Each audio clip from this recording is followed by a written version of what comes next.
L'édito politique sur Europe 1. Bonjour Nicolas Bétou. Bonjour Dimitri. On est toujours dans l'attente de la décision du Conseil constitutionnel sur le pass vaccinal. Ben oui, et plus ça tarde, plus ça risque de poser un problème de cohérence. Pour bien comprendre ce phénomène, il faut se reporter exactement un mois en arrière. À l'époque, on était plongé dans la préparation des fêtes de Noël et du Nouvel An.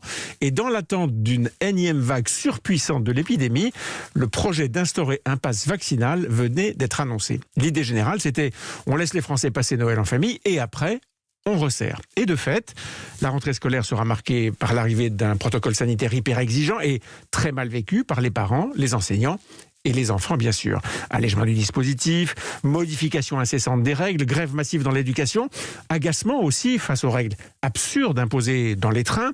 L'ambiance a doucement commencé à changer. Et c'est dans ce contexte nouveau que, après un enfantement dans la douleur, devrait finalement arriver le pass vaccinal. Alors la question, c'est est-ce qu'il n'arrive pas à contre-temps ?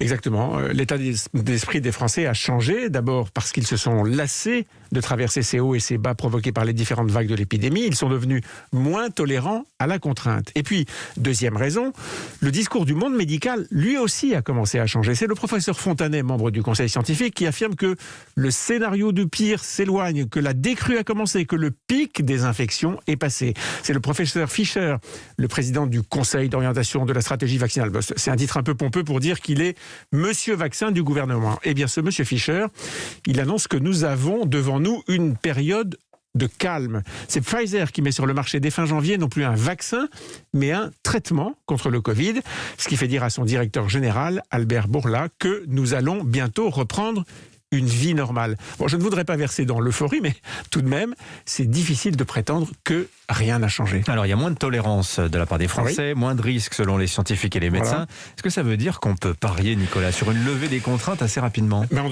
devrait, mais on ne le fera probablement pas, à cause de la contradiction fondamentale qu'il y aurait entre un allègement des contraintes au moment où se met en place concrètement le pass vaccinal qui est vécu comme une entorse aux libertés. Et ce problème de cohérence de l'action publique, on le retrouve par exemple dans la gestion du port du masque. Un préfet l'impose dans la rue, à certains endroits, un tribunal l'annule, le préfet l'impose à nouveau, mais partiellement, difficile de suivre. Et naturellement, tout ça se traduit concrètement en politique. Plusieurs sondages montrent un net recul de la cote de confiance d'Emmanuel Macron qui retombe à son plus bas niveau depuis plus d'un an. Même chute de l'indice de confiance envers le gouvernement dans sa gestion de l'épidémie et aussi dans l'adhésion des Français à une éventuelle vaccination obligatoire. C'est toute la difficulté que doit maintenant gérer le chef de l'État. Comment maintenir un haut niveau d'exigence et de contrainte dans la lutte contre le virus et en même temps commencer à intégrer que la menace s'éloigne. Autrement dit, comment éviter de passer insensiblement du statut de président protecteur à celui de président gêneur? Comment éviter que celui qui se veut l'emmerdeur pour les non-vaccinés devienne peu à peu celui qu'il est pour tous les autres Français, ceux qui veulent le plus vite possible recouvrer leur liberté?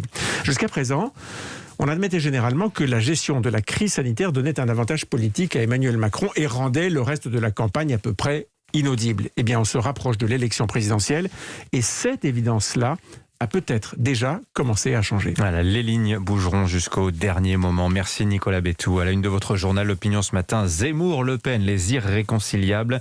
La question c'est, est-ce qu'il y a un camp national dans le paysage politique français ? Semble-t-il, ça n'est pas le cas. Merci à vous.